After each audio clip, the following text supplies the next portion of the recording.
Pinakamabisang paraan para iwas malugi. Best way to avoid loss.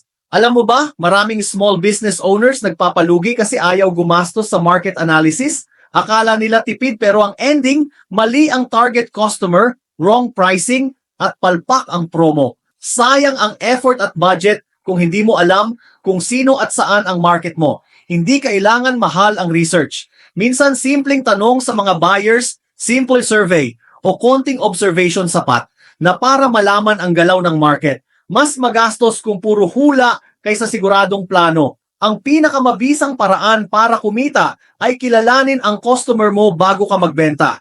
Huwag puro pagod.